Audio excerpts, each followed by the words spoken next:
Karla Homolka pleaded for information about her missing younger sister, Tammy. The performance was chilling in its sincerity. She told reporters how much the family missed her, how worried they were. The irony was grotesque. Karla knew exactly where Tammy was. She had been there. This was the central deception of the so-called Ken and Barbie killers, the perfect couple hiding unimaginable darkness right next door. This story isn't just about the crimes themselves. It's about the terrifying performance of normality and how evil can hide in plain sight, smiling for the cameras. Before we dive deeper into this darkness, make sure you're subscribed with notifications on. The layers of deception we're about to unravel will challenge everything you think you know about the people living next door. Stick with me.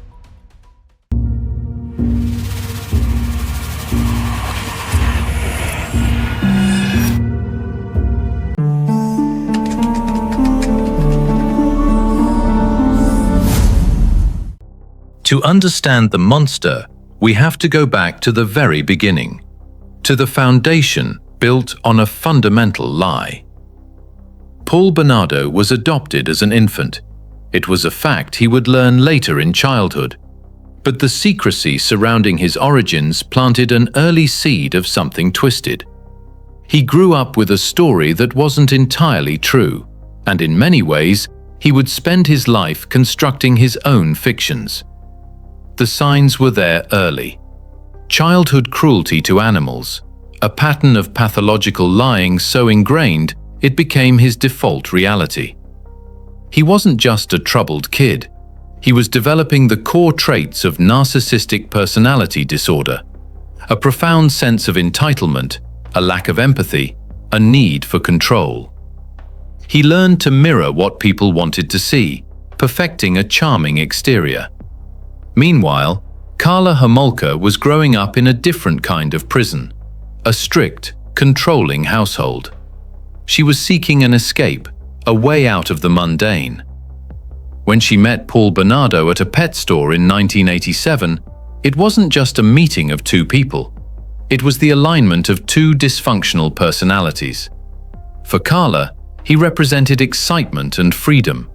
For Paul, she was an audience, a possession. The intensity was immediate.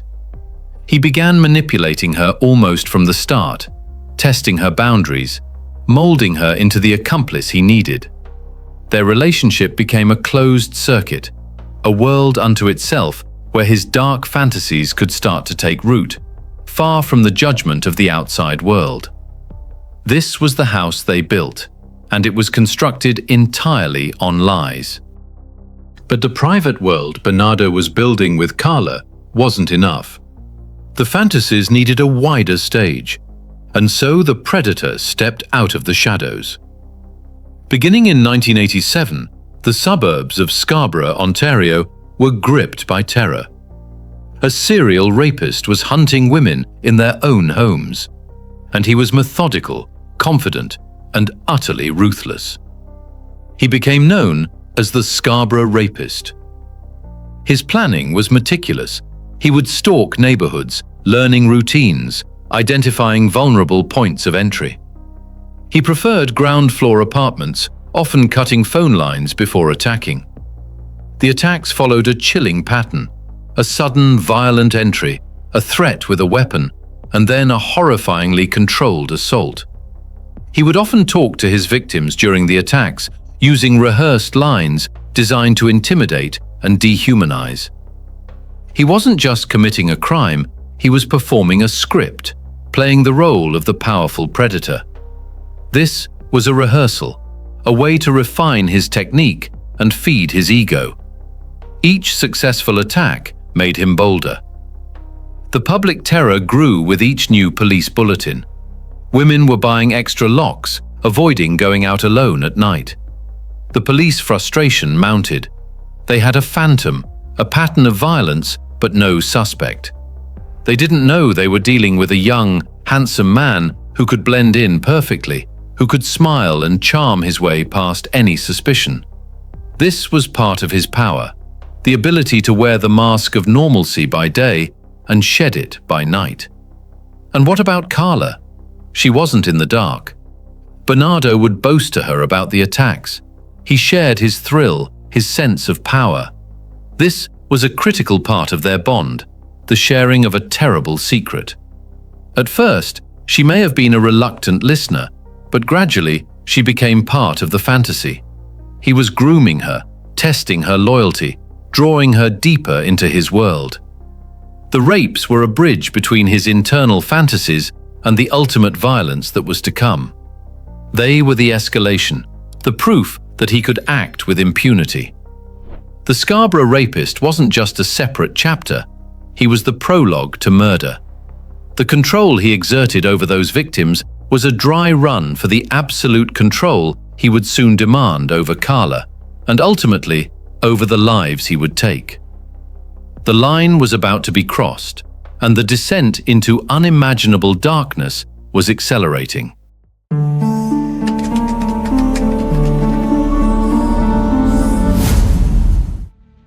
The line between victim and accomplice is one of the most complex and unsettling elements of this case. Carla Homolka's transformation did not occur all at once. It unfolded gradually, shaped by an environment of control created by Paul Bernardo. Over time, he isolated her from family and friends, narrowing her world until his approval became central to her emotional stability. What began as manipulation evolved into intimidation, creating a dynamic where resistance felt increasingly impossible. Her need to preserve the relationship, combined with fear of his reactions, drew her deeper into his influence. A decisive turning point came with an incident involving her younger sister, Tammy. Bernardo presented this event as a way to permanently bind Carla to him.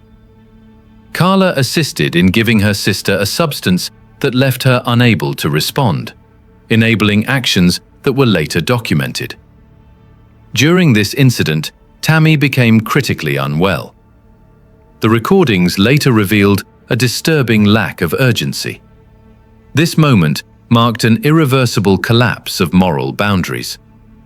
After this, there was no clear path back to an ordinary life. They were now bound together by responsibility for an outcome that could not be undone. The recordings became central to their shared dysfunction. They were not merely documentation, they functioned as instruments of control. For Bernardo, they reinforced authority and dominance. For Carla, they became both a restraint and, within the distorted logic of the relationship, a form of reassurance. Over time, her role changed. What may have begun as fearful compliance evolved into direct participation. Whether she acted entirely under pressure or made conscious choices has remained a subject of debate for decades. The reality likely exists in a deeply troubling grey area, where prolonged psychological control blurred accountability. What bound them after Tammy was no longer simply secrecy. It was a shared burden that locked them into a downward cycle. Each subsequent act made the previous one easier to rationalize. The transformation was complete. The escape Carla once sought had become confinement, and she found herself aligned with a reality she may once have feared. If you're just joining us, you're witnessing the unraveling of one of Canada's most infamous criminal partnerships. What happens when two people reinforce each other's most destructive impulses? The answer is as complex as it is disturbing. Subscribe now, because the story is approaching its most critical stage. What occurred involving Tammy Homolka altered everything that followed. It demonstrated that there were no boundaries Bernardo would respect, and that Carla could be drawn beyond every limit with him. The period of testing lines was over. The individual already known to authorities for a pattern of violent behavior had shown he could act without immediate consequence. Now, with a partner bound to him by an unbreakable secret, the situation escalated further. What followed would surpass earlier offenses and future incidents would result in permanent loss.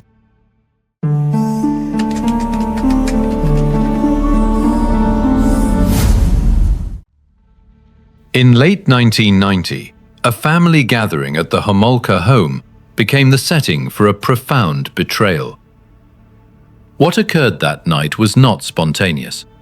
It followed a plan that had been discussed in advance and carried out deliberately. Carla Homolka played an active role in preparing the circumstances, allowing Paul Bernardo access to a private space within the home. What followed would later be understood as a critical escalation in their shared behavior. An event took place that resulted in a medical emergency. Rather than seeking immediate outside assistance, those involved focused on managing the situation internally. Decisions were made that prioritized concealment over intervention. The following morning, family members were presented with an explanation that framed what had occurred as an accident. At the time, this account was accepted, and no immediate investigation challenged it.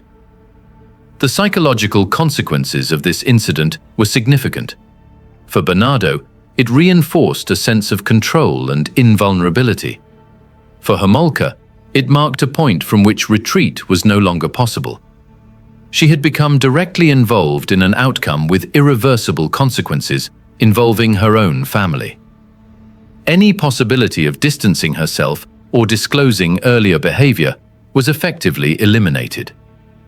What they now shared was not simply secrecy, but mutual responsibility for an event that could not be undone. This moment represented a fundamental shift. Harm was no longer external to their relationship. It became central to it. The absence of immediate consequences reinforced a belief that their actions would go undetected.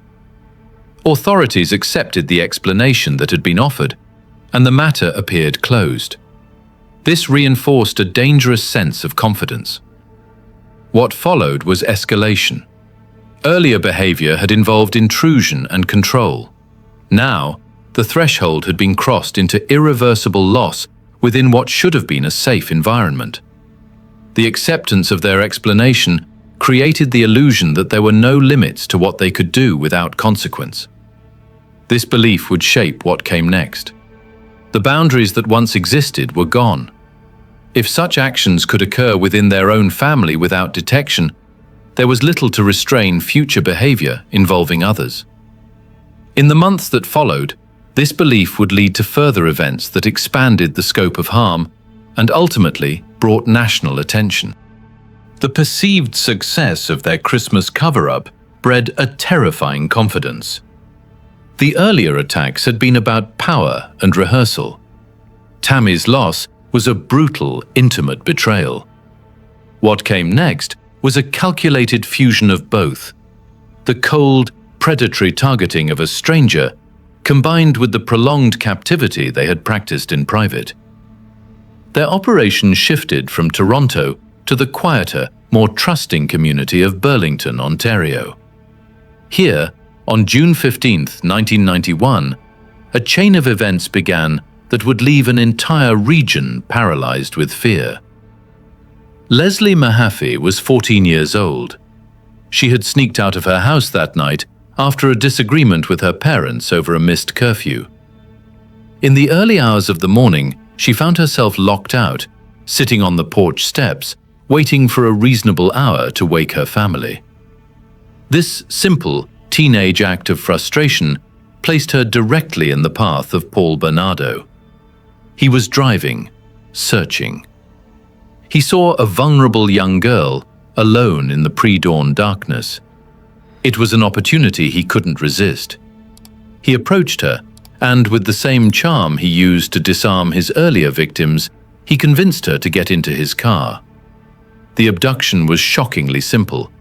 There was no struggle in a public place. He just offered a ride, and she accepted. The trust she placed in a stranger was the last decision she would ever make as a free person. She was taken to the house on 57 Bayview Drive in St. Catharines, the home Bernardo shared with Carla. What followed was an ordeal of unimaginable horror, meticulously documented on videotape. For the next 24 hours, Leslie was subjected to systematic abuse and psychological torment. The videos, which would later become key evidence, show Bernardo as the primary aggressor, but they also show Carla's active participation. She is present, she assists, she engages in the mistreatment. The dynamic was clear. This was a shared project, a terrible secret they were creating together. The Ken and Barbie facade was gone. What remained were two captors and a child they were harming. The final act was as cold and practical as the abduction had been opportunistic. Leslie Mahaffy's life was taken. To dispose of her body, the perpetrators committed an act of pure horror. They concealed her remains in concrete, weighing her down before placing the block into Lake Gibson. It was a method meant to ensure the body would never be found, to erase all evidence. But the plan was flawed. Weeks later, on June 29th, two fishermen noticed a strange grey block near the shore. When they investigated, they discovered human remains within the concrete. The public horror was immediate and profound. This wasn't just a tragic loss, it was a profound violation. The discovery confirmed the worst fears. A calculated, organized predator was at large. The investigation into Leslie's disappearance and death was extensive, but it hit a wall. The police had a victim, a method of disposal, but no suspect. They had no leads connecting the concealed remains in Burlington to the couple living a seemingly normal life 30 minutes away in St. Catharines. The perpetrators had, once again, retreated behind their mask of normalcy. They attended family barbecues, went to work and socialized, all while the community around them reeled from a tragedy they themselves had engineered. The police were searching for a monster in the shadows, but the monster was smiling back at them from the checkout line at the grocery store. The lack of leads was frustrating, but it also fueled their arrogance. They believed they were untouchable, and that arrogance would lead them to commit an even more brazen crime, one that would finally begin to unravel their carefully constructed world. The concrete block containing Leslie Mahaffy had been discovered, but the police investigation was going nowhere. For Paul Bernardo and Tammy Homolka, this wasn't a cause for alarm. It was a confirmation of their invincibility. The system had failed to catch the predator earlier. It had swallowed their story about Tammy's death, and now it was baffled by Leslie's case. This perceived immunity bred an arrogance so profound that they decided to act again, this time with even greater audacity. They weren't hiding in the shadows anymore. They were about to commit a kidnapping in broad daylight. On April 16, 1992, a sunny Thursday afternoon, 15-year-old Kristen French was walking home from her Catholic high school in St. Catharines. She was a well-liked, bright student, known for her strong will and kind nature. Her path took her through the parking lot of St. Alfred's Church, a place that should have offered sanctuary. It was here that Bernardo, with Carla in the passenger seat, pulled their tan Nissan alongside her. What followed was a brazen, calculated attack. Bernardo jumped out, while Carla slid into the driver's seat. There was a brief, violent struggle. Kristen fought back fiercely, but she was overpowered. Witnesses saw what they thought was a domestic dispute, a couple fighting with a girl. No one intervened. The car sped away, and Kristen French vanished. The perpetrators had taken a popular teenager from a public place in the middle of the afternoon. It was a statement. We can do this anytime, anywhere. The captivity that followed was an extended exercise in psychological torment. For 3 days, Kristen was held prisoner in the same house where Leslie Mahaffy had been held. The videotapes from this ordeal are perhaps the most chilling evidence of all. They show a young girl being systematically broken down. She is forced to comply with humiliating demands, to refer to Bernardo as master and king, and to participate in her own mistreatment on camera. The psychological control was absolute. They convinced her that her family would be harmed if she didn't cooperate. Yet, even in her terror, flickers of Kristen's spirit remained. She is seen on tape subtly resisting, trying to maintain some shred of dignity. This defiance, this enduring humanity in the face of monstrous evil, makes the footage almost unbearable to comprehend. Throughout the ordeal, the perpetrators taunted the investigation. They forced Kristen to make a phone call to her parents, stating she was fine and would be home soon. A cruel lie designed to confuse police and give false hope. They were playing a game, reveling in their control, not just over their victim, but over the entire community that was searching for her. This was the ultimate power trip for Bernardo. The entire region was gripped with fear, and he was the one holding all the cards. Carla's role was again active. She is present on the tapes, participating in the mistreatment, a co-captor in this house of horrors. After 3 days of unimaginable suffering, Kristen French's life was taken. Her body was left in a ditch on a rural road, discarded callously. The perpetrators then returned to their normal lives, the mask of Ken and Barbie firmly back in place. This time, however, the investigation was different. The brazen nature of the kidnapping, the high profile of the victim, and the growing certainty that this was connected to Leslie Mahaffy's case created an intense pressure cooker for law enforcement. They were now certain they were dealing with a serial predator, likely a couple, operating from within the Niagara region.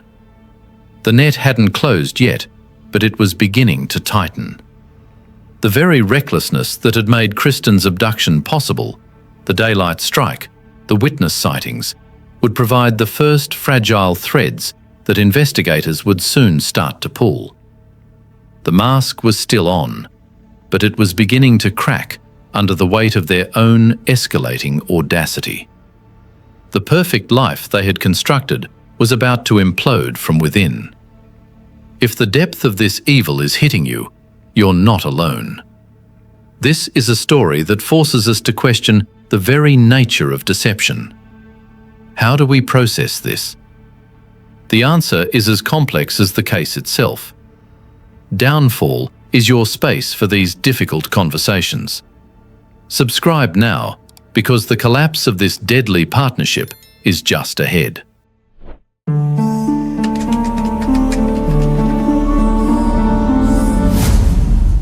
The public facade of the perfect couple remained intact, but inside the house on Bayview Drive, the pressure was building to a breaking point.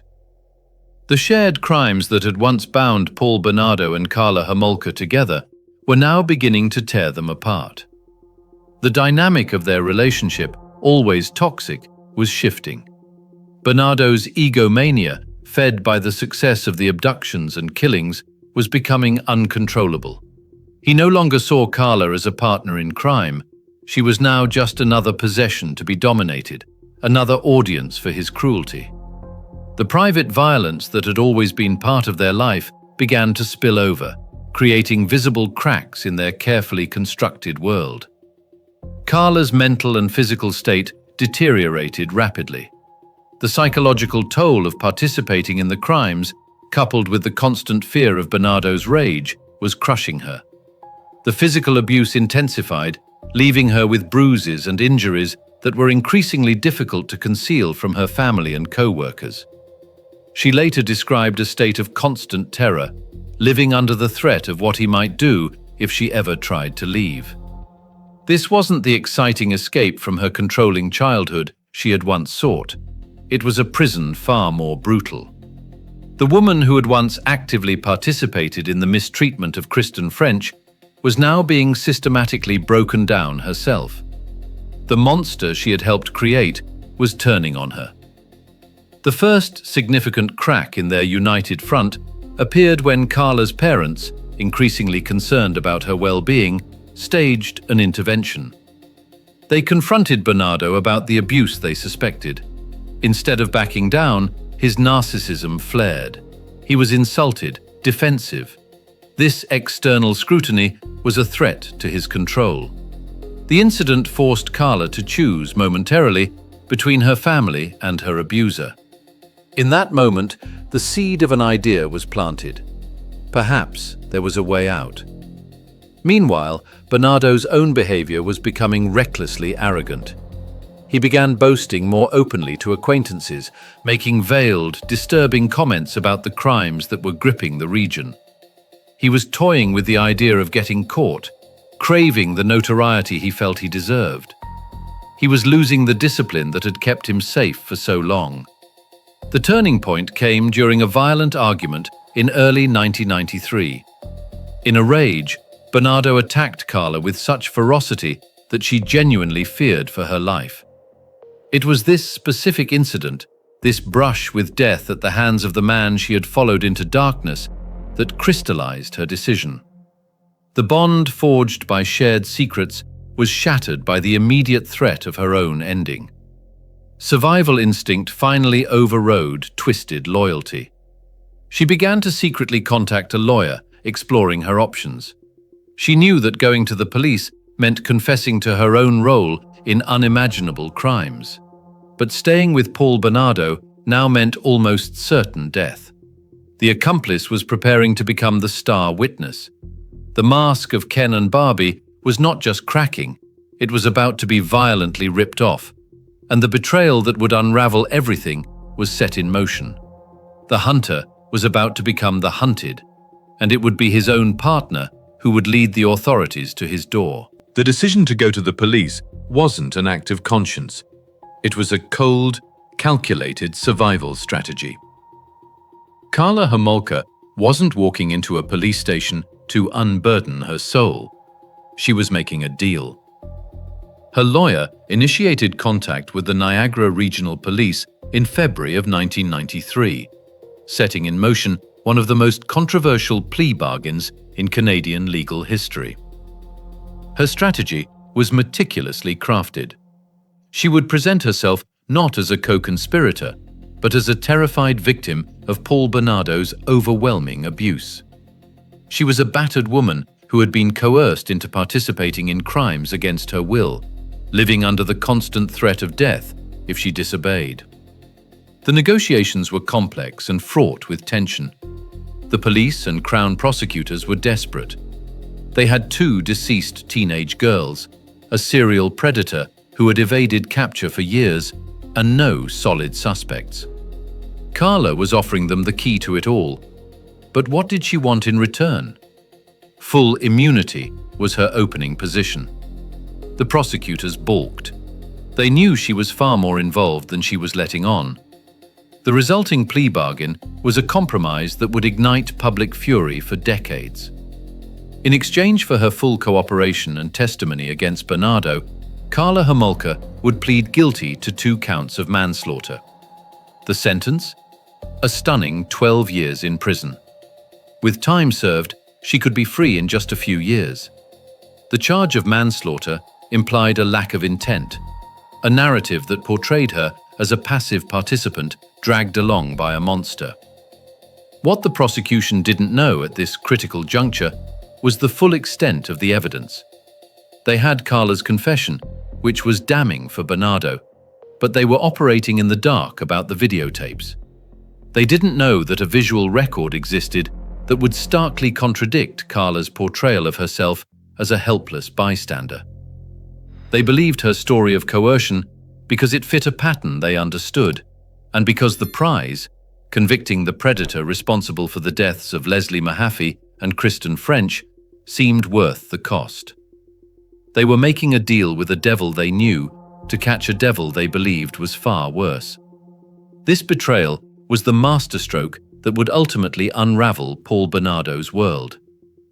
He was arrested on February 17, 1993, charged with the killings, completely blindsided by the woman he had controlled for so long. In that moment, the balance of power shifted irrevocably. The manipulator had been manipulated.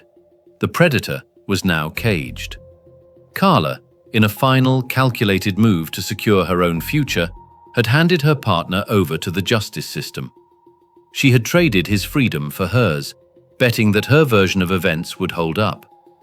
It was a gamble that would pay off in the short term, but the discovery of one piece of evidence would later expose the horrifying truth of her complicity and leave a permanent stain on the concept of justice for the victims' families. The deal was struck, but the real truth was still hidden behind a light fixture, waiting to rewrite the entire story. With Bernardo in custody and Carla's deal secured, the police turned their attention to the house on 57 Bayview Drive. They knew it was the scene of the crimes, but they were searching based on Carla's testimony, a story of coercion and fear. They conducted an initial search, but it was a second, more meticulous search in May of 1993 that would change everything. A detective, acting on a hunch, focused on a false wall in the master bedroom closet, behind which was a small, inaccessible space above the ceiling of the room below. It was a perfect hiding spot. When they peeled back the panel, they found a collection of pure evil, a stack of videotapes. These weren't the tapes of family vacations the Homolka family had already removed. These were the unedited, graphic records of the crimes against Leslie Mahaffy and Kristen French.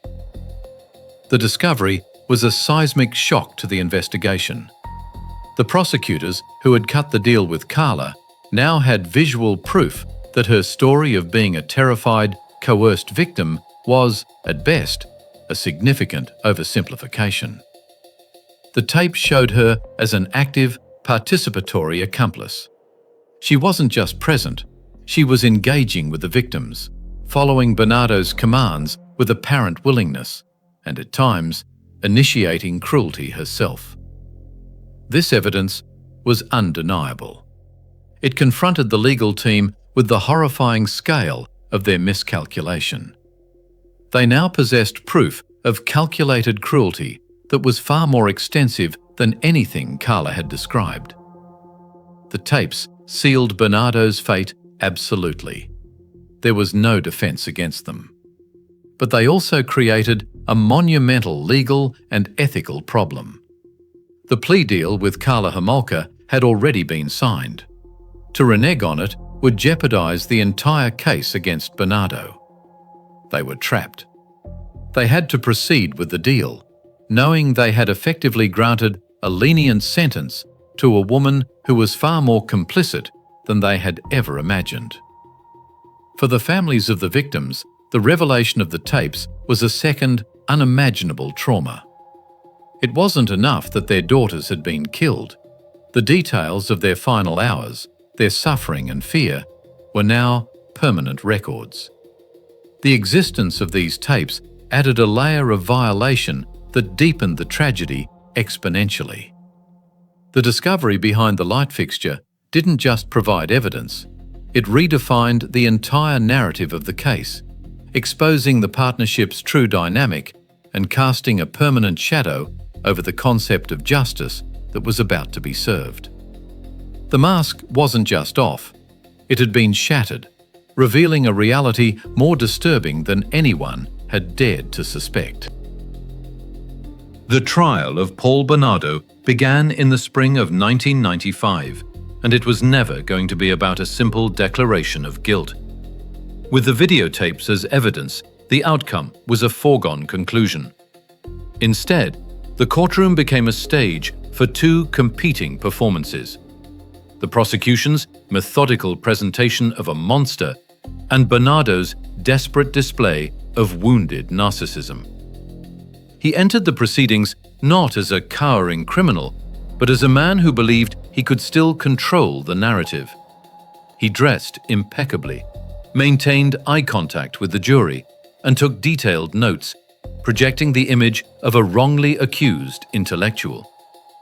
It was his final, grand performance, the ultimate attempt to wear the mask of the respectable, handsome man everyone had once seen. But that mask shattered the moment the videotapes were played in court. The room was cleared of all but essential personnel and the families of the victims. What they witnessed was beyond the comprehension of most legal professionals in the room. The graphic, horrifying footage laid bare the absolute truth. It wasn't just evidence of crimes, it was a window into a calculated pathology. The confident predator on tape was a stark contrast to the composed defendant at the table. The tapes showed the reality, the rehearsed lines, the cold commands, the utter lack of empathy. They showed the prolonged captivity of Kristen French and Leslie Mahaffy, and they showed Karla Homolka's active, participatory role. This evidence was so overwhelming that it rendered any defense strategy virtually useless. The psychiatric evaluations conducted for the trial provided the clinical framework for the evil on display. Bernardo was diagnosed as a narcissistic and antisocial personality, a psychopath. The experts detailed a man with a grandiose sense of self-importance, a pathological need for admiration, and a complete absence of remorse. His actions weren't those of a man who lost control. They were the calculated expressions of a personality built on predation and entitlement. The earlier attacks were about power and rehearsal. The killings were the ultimate expression of that power. The diagnosis explained the why in a way that was both clarifying and deeply unsettling. He was wired for this. His defense team, faced with insurmountable evidence, had few options. They attempted to shift the blame entirely onto Karla Homolka, painting her as the true mastermind and manipulator, the one who had led their client down this dark path. It was a strategy born of desperation, and it failed completely. The videotapes showed Bernardo as the clear, dominant aggressor. The jury saw through the feeble attempt to rewrite the narrative that the visual evidence had so definitively established. The media circus outside the courthouse fed a public hungry for details, and the outrage grew with every revelation. The combination of Karla's controversial deal and the sheer brutality of the crimes created a perfect storm of public fury. The trial wasn't just a legal process, it was a national catharsis, a collective confrontation with a darkness that had been hiding in their midst for years. In the end, the performance was over. The pathology had been exposed. There was only one possible verdict. On September 1st, 1995, the performance was finally over. The verdict was guilty on all counts. 2 counts of first-degree ending of life, multiple counts of aggravated assault, and a host of other charges related to the earlier attacks. The trial had exposed the depth of his depravity, and now the legal system would deliver its formal condemnation. The judge, speaking with a gravity that echoed the horror of the evidence, sentenced Paul Bernardo to life imprisonment, with no eligibility for parole for 25 years. But the sentence was more than just a number. The court went a critical step further, declaring him a dangerous offender. This designation was the system's ultimate recognition of the threat he posed. It wasn't just a punishment for past actions, it was a prognosis for the future. The court found that he was a threat to the life, safety, or physical or mental well-being of other persons, and that his behavior was intractable. The dangerous offender status meant that his parole eligibility was essentially meaningless. It granted the parole board the authority to keep him incarcerated indefinitely for the rest of his natural life if he was still deemed a threat. It was a life sentence in the truest sense of the word. Following the sentencing, he was immediately transferred to the Millhaven Institution, a maximum security prison. This was the beginning of his permanent isolation from society, a deliberate removal from the world he had terrorized. The judicial condemnation was absolute. The man who had craved notoriety and control was now a number in the system, his fate entirely in the hands of the state he had so flagrantly defied. The gavel fell not just on his freedom, but on his entire identity as a predator. While Paul Bernardo disappeared into the stark reality of a maximum security cell, Karla Homolka's path diverged in a way that would ignite a firestorm of public outrage that burns to this day. In July of 2005, after serving her full 12-year sentence, she was released from prison. Her release was conditional, but she was free. The justice system, bound by the controversial plea bargain struck before the full horror of the videotapes was known, had no legal mechanism to keep her incarcerated. Her release was met with a media frenzy and visceral public anger.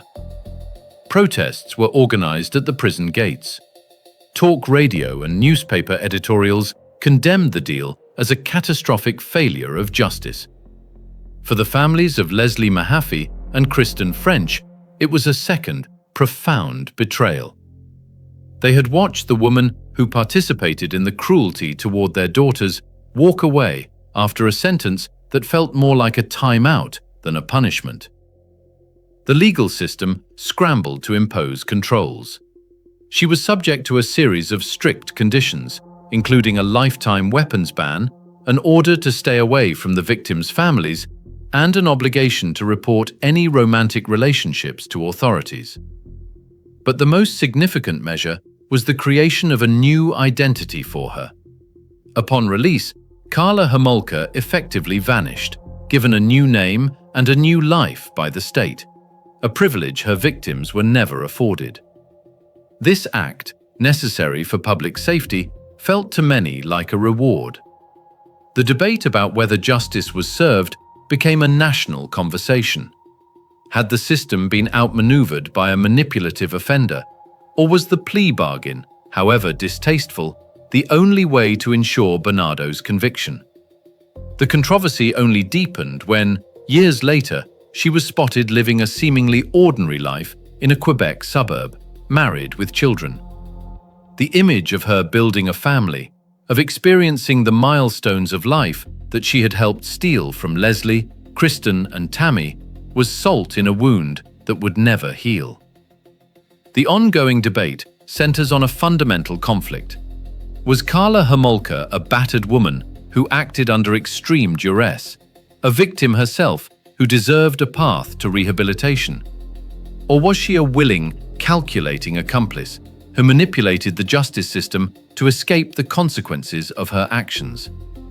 The videotapes strongly suggest the latter, showing a level of participation that goes far beyond coerced compliance. Her life in hiding, while legally sanctioned, stands in stark contrast to Bernardo's permanent imprisonment. It created a lasting, painful asymmetry in the aftermath of the crimes. Bernardo received a symbolic life sentence, a permanent marker of his evil. Karla Homolka, despite her integral role, was given a second chance, a reality that continues to challenge our notions of proportionality, forgiveness, and the very meaning of justice for the most vulnerable victims of crime. Her freedom remains the most controversial and unresolved legacy of the entire case, a permanent reminder of the compromises the system sometimes makes and the heavy price that is paid when it does. If the injustice of this outcome sits heavily with you, you understand why this case remains an open wound. The search for justice is never simple, and sometimes the answers leave us with more questions. Downfall exists to explore these difficult truths. If you're with us on this journey, tap that like button and subscribe. Your engagement helps us keep telling the stories that matter. For Paul Bernardo, the prison system became a new stage, a confined world where his only remaining power was the power to manipulate. Stripped of his freedom and his public persona, he was reclassified as one of Canada's most dangerous offenders and placed under a regimen of extreme supervision. But a lifetime of manipulation doesn't end at the prison gates. His behavior behind bars became a continuation of the same pathological patterns that defined his life outside. He was not a model inmate seeking rehabilitation. He was a predator adapting to a new ecosystem. He quickly became a management problem. Corrections officials documented numerous disciplinary infractions. He filed frivolous lawsuits against the government, claiming his charter rights were being violated. He manipulated other inmates, playing mind games and attempting to exert control over the limited social hierarchy available to him. His notoriety made him both a target and a perverse object of fascination. For his own safety, he was often kept in segregation, a form of permanent isolation designed to prevent him from influencing others or becoming a victim of prison violence. This isolation was a double-edged sword for the system. It contained his toxic influence, but also fed his narcissistic narrative of being a unique, persecuted figure. This status led to a series of high-profile transfers between maximum security facilities. Each move was shrouded in secrecy, conducted in the middle of the night to avoid media attention and potential security risks. He was shuffled between institutions like Millhaven, Kingston Penitentiary, and the Special Handling Unit in Sainte-Anne-des-Plaines, Quebec. Each transfer was a logistical nightmare for the correctional service, a reminder that housing such a notorious inmate was a permanent, costly, and volatile undertaking. For Bernardo, each move was another attempt to find a place where he could exercise some semblance of control, to find a new audience for his manipulations. But the audience was now comprised of guards and psychologists trained to see through his facade. The master manipulator was now surrounded by people whose job was to manage his manipulations, his every move monitored, his every interaction analyzed. The cage was not just physical, it was psychological. He was trapped in a system designed to neutralize the very traits that defined him. Remembering Leslie Mahaffy. To reduce Leslie Mahaffy to a victim of Paul Bernardo and Tammy Homolka is to commit a final injustice. She was a person, not just a headline. She was 14 years old, a girl with a bright, sometimes rebellious spirit, who loved animals and had a close-knit group of friends. She lived in Burlington, Ontario, a community where the biggest worry for a teenager should have been homework and weekend plans. The night she was abducted, she was simply a girl who had made a mistake, locked out of her house after missing curfew. A scenario that has played out in countless families without tragedy. Her legacy is not defined by the concrete that concealed her body, but by the life that was stolen. Her family and friends remember her vitality, her sense of humor, her potential. The particular cruelty of her death lies in its randomness.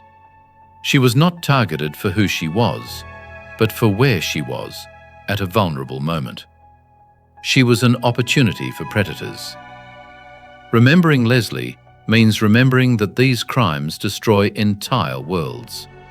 They shatter families and poison communities. Her story is a permanent reminder of the trust we place in the world and the devastating consequence when that trust is violated by pure evil. She was a daughter, a sister, a friend. Her name was Leslie Mahaffy, and she will not be forgotten. Remembering Kristen French.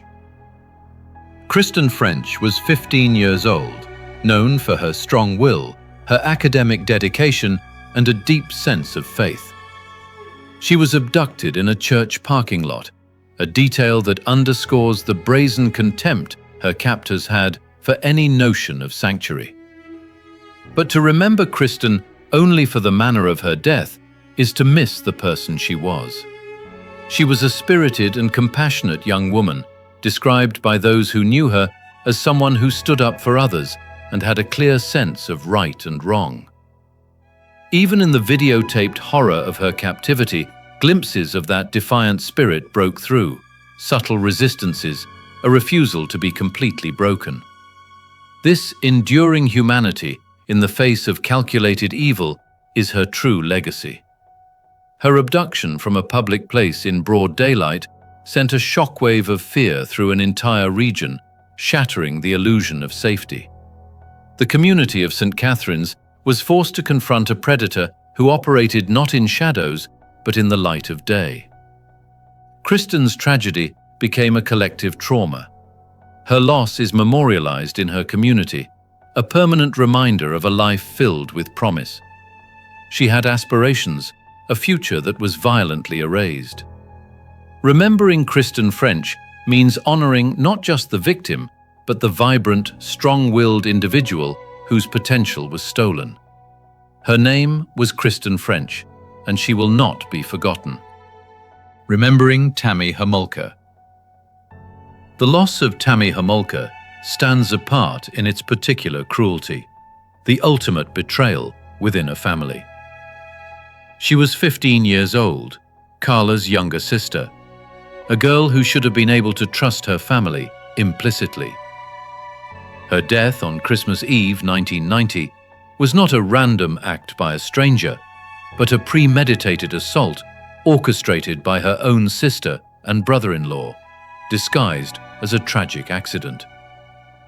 Tammy was used as a gift for Paul Bernardo, her unconscious body offered up in an act of such profound depravity it defies understanding. She was a victim not just of violence, but of a calculated, intimate betrayal that poisoned the very concept of family. Her legacy is heartbreakingly complex. While Leslie and Kristen were mourned by a united community, Tammy's memory is forever entangled with the legal maneuvers and the controversial plea deal that saw her own sister receive a minimal sentence for her role in the loss. Honoring Tammy means separating her from the legal outcomes and the notoriety of the case. She was a teenager with her own life, her own friends, her own dreams, whose life was taken in the very home where she should have been safest. Her story is a stark warning about the evil that can hide behind the most familiar faces. Her name was Tammy Homolka, and she will not be forgotten. This story isn't just about the evil individuals commit. It's about the spaces that evil is allowed to occupy. The path to the deaths of Leslie, Kristen, and Tammy was paved with systemic failures, missed opportunities that, if seized, might have altered the course of history. The most glaring was the investigation into the earlier attacks.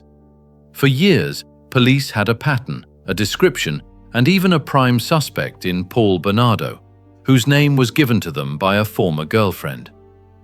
Yet, a combination of jurisdictional issues, a lack of conclusive forensic evidence at the time, and perhaps a failure to fully recognize the escalating danger he represented, allowed him to remain free.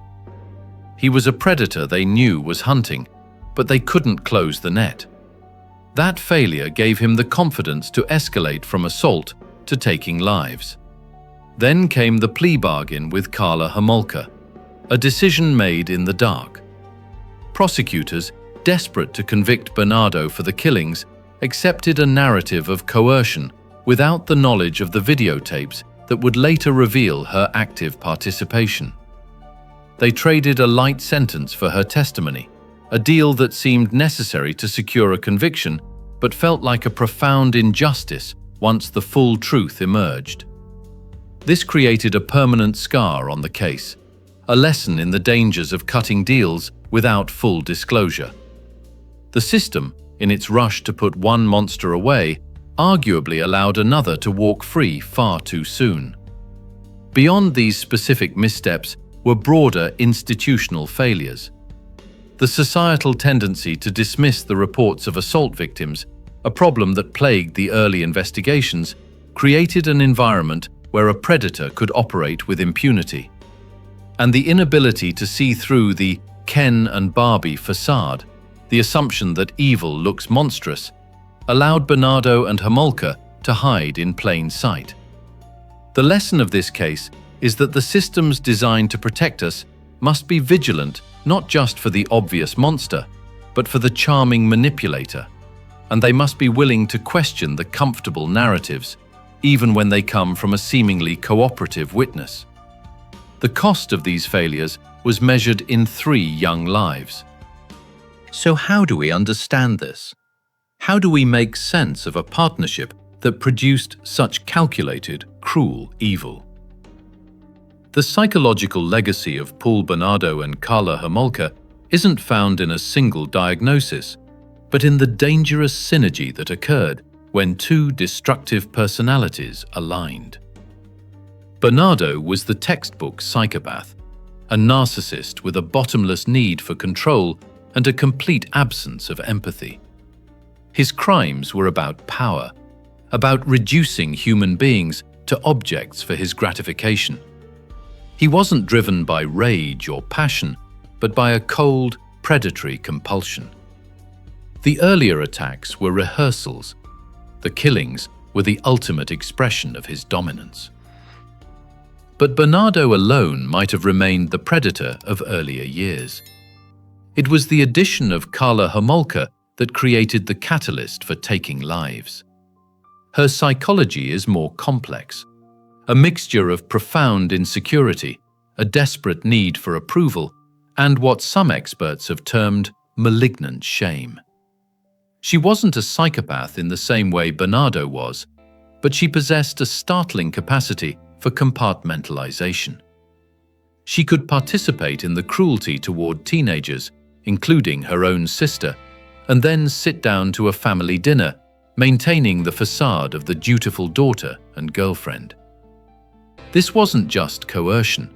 It was a willing descent into darkness, a choice to align herself with a predator to gain a sense of power she craved. Together, they created a feedback loop of deviance. Bernardo's psychopathy provided the blueprint for the crimes, and Karla's participation normalized them. Her involvement gave him a partner, an audience, and a perverse form of validation that emboldened him to escalate. She wasn't just a follower, she was an enabler who amplified his worst impulses. This case teaches us that extreme evil is rarely a solo act.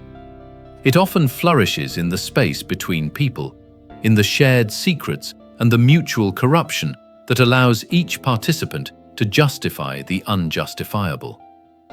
The ultimate warning is that evil doesn't always look monstrous. It can be handsome, it can be charming, and it can be the person sleeping next to you, convincing you that the unthinkable is not only possible, but acceptable.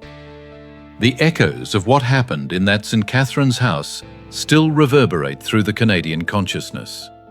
A permanent stain and a warning about the evil that can hide behind the most convincing masks.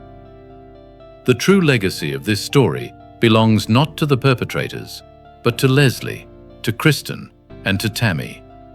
Young lives that should be remembered for their potential, not their endings.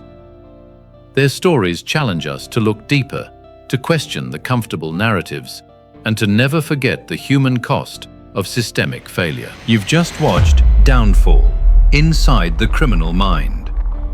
If this exploration of the darkness has stayed with you, you understand why these stories must be told. Subscribe to Downfall for more investigations into the true cost of crime. Coming next, the case of Anatoly Onoprienko, the Beast of Ukraine.